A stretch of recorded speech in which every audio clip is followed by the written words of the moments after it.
आज यहां से एक नई सीरीज की शुरुआत हो रही है। हम क्या करने वाले हैं कि अलग अलग फील्ड्स में अलग अलग लोगों ने जो भी कुछ एक्स्ट्रा ऑर्डिनरी अचीव किया है, उनकी कुछ कोटेशंस हैं।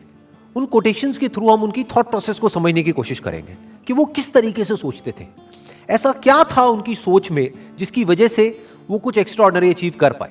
तो आज शुरुआत होने वाली है एल्बर्ट आइंस्टाइन से। लेकिन अगर आप लोग जो मुझे अभी वीडियो में देख रहे हैं, आप चाहते हैं कि कोई पर्टिकुलर पर्सन है जिनकी कोटेशंस की हम डेप्थ में जाएं और उनकी थॉट प्रोसेस को समझने की कोशिश करें, तो आप नीचे कमेंट सेक्शन में बता सकते हैं और मेरे आने वाले सेशंस में मैं एक एक करके उनको कवर करता चला जाऊंगा।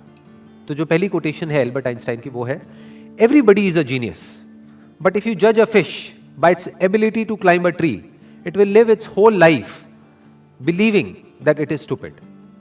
बड़ी पावरफुल स्टेटमेंट है ये, इसको ध्यान से समझने की कोशिश करते हैं कि अगर कोई और उस फिश को जज करे तो कोई प्रॉब्लम नहीं है, तो इसका मतलब वो बेवकूफ है। यानी कि अगर दुनिया आपको जज करे तो कोई प्रॉब्लम नहीं है, इसका मतलब दुनिया बेवकूफ है। बट अगर वो मछली खुद अपने आप को जज करने लग जाए इस बेस पे कि देखो मैं पेड़ पर नहीं चढ़ सकती तो मैं बेवकूफ हूं, तो वो बेवकूफ है। हर एक की कोई ना कोई एबिलिटी होती है। जैसे सचिन तेंदुलकर है, उनकी अपनी एक एबिलिटी है। एल्बर्ट आइंस्टाइन है, उनकी अपनी एक एबिलिटी है। अगर एल्बर्ट आइंस्टाइन को बैट दे दिया जाए तो वो कैसे लगेंगे? लोग हंसेंगे। या अकाउंट्स में डाल दिया जाता तो क्या होता? जबरदस्ती उनको चार्टर्ड अकाउंटेंट बना दिया जाता तो क्या होता? क्या वो कभी भी ऐसा कुछ अचीव कर पाते जो उन्होंने अचीव किया? No doubt he was a genius. But वो जीनियस क्यों थे? क्योंकि उन्होंने वही किया जो उनकी नेचुरल इंक्लिनेशन थी। जैसे कि एक मछली है, अगर उसको बोला जाए कि पानी में तैरो, तो वो पानी में बहुत तरीके से तैर सकती है। ऐसा कुछ कर सकती है कि जो देखने वाले हैं दे विल बी मेस्मराइज्ड। वो कहेंगे कि यार ये कैसे हो सकता है?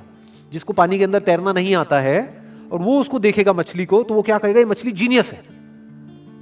तो इस तरह से पहले हमको समझना पड़ेगा कि हमारा पर्सनैलिटी टाइप क्या है, और जब हम अच्छे तरीके से समझ जाएंगे और फिर एक्ट करेंगे, then sky is the limit. फिर सबके अंदर एक जीनियस है, फिर सब जीनियस है। Next quote is, education is not the learning of facts but the training of the mind to think. क्यों कहा जा रहा है ये? देखो क्या कमाल की बात इन्होंने कही है। बल्कि जिस वक्त इन्होंने कही थी उस वक्त कंप्यूटर्स इतने ज्यादा डेवलप नहीं हुए थे, इंटरनेट इतना ज्यादा पेनिट्रेट नहीं हुआ था, फिर भी वो देख पा रहे थे कि फ्यूचर में क्या होने वाला है। उसके बेस पर ये स्टेटमेंट उन्होंने दी है। क्यों एजुकेशन में लर्निंग ऑफ फैक्ट्स इंपॉर्टेंट नहीं है? क्योंकि आज की डेट में अगर बात करी जाए तो जो फैक्ट्स हैं या जो नॉलेज है वो तो एक क्लिक ऑफ बटन पे अवेलेबल है।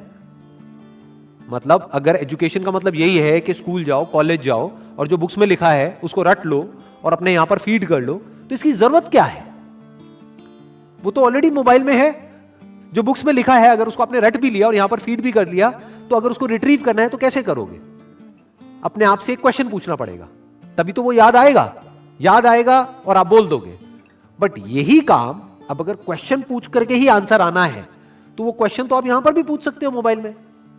आप इससे पूछोगे, हाँ भैया बताओ ये क्या है, वो क्या है, इस क्वेश्चन का आंसर क्या है, तो ये मोबाइल ही दे देगा ना आपको आंसर।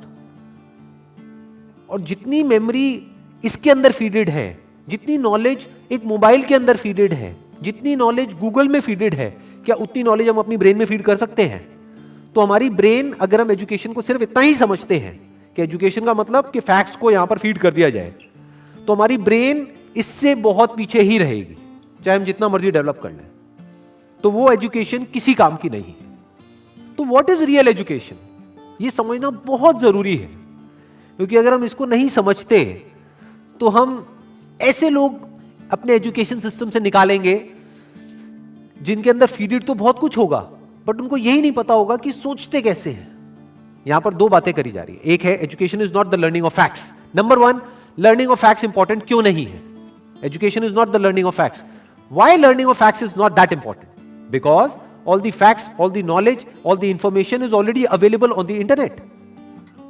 अगर उसको यहीं पे स्टोर करने का नाम एजुकेशन है तो ये तो किसी काम की नहीं है। वो तो ऑलरेडी स्टोर्ड है आपके मोबाइल में। जब यहां पे स्टोर्ड है तो यहां पर क्यों स्टोर कर रहे हो दोबारा से? As simple as that, number one.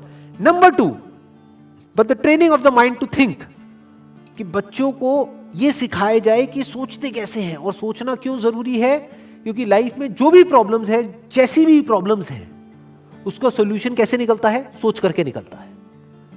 Memory से नहीं निकलता है, गूगल से नहीं निकलता है, फैक्ट से नहीं निकलता है, नॉलेज से नहीं निकलता है। उस नॉलेज को यूज कैसे करना है उससे निकलता है।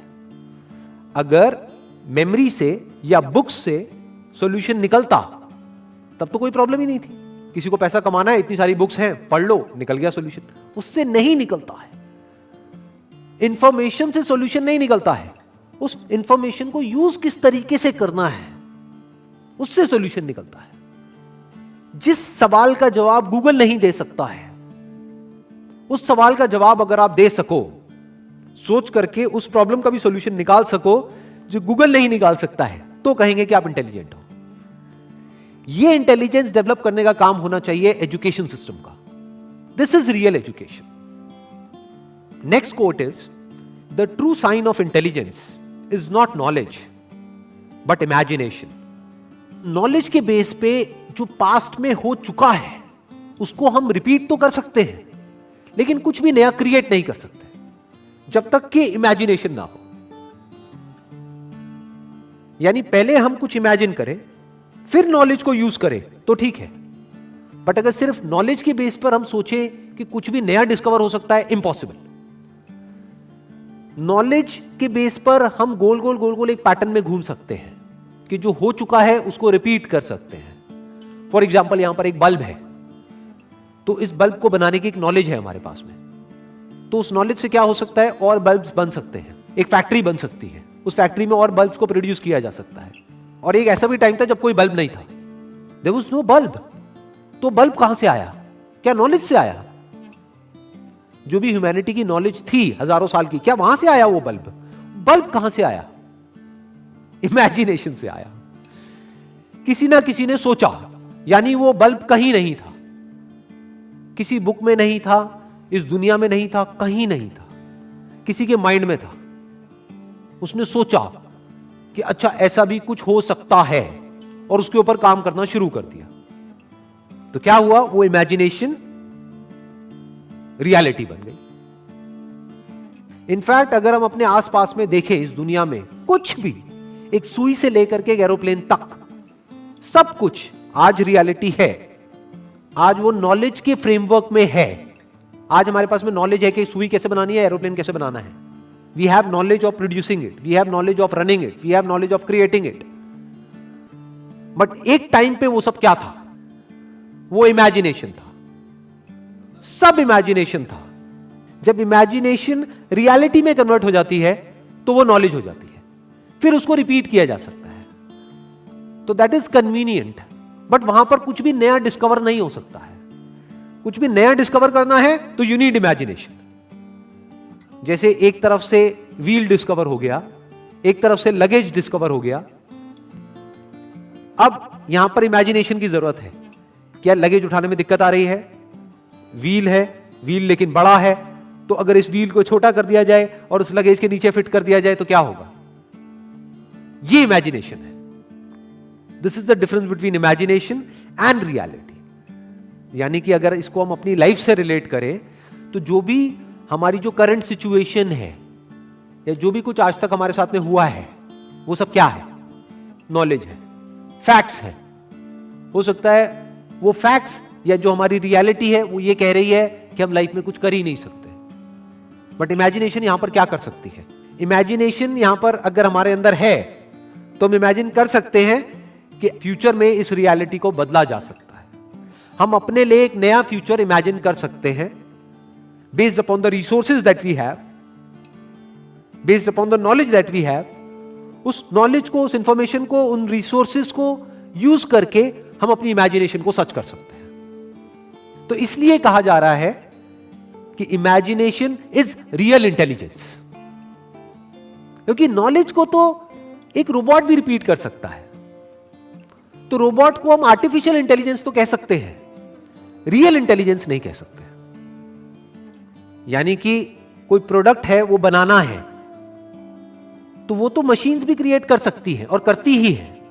एक रोबोट भी बना सकता है, लेकिन कुछ ऐसा है जो रोबोट नहीं कर सकता, जो हम ही कर सकते हैं।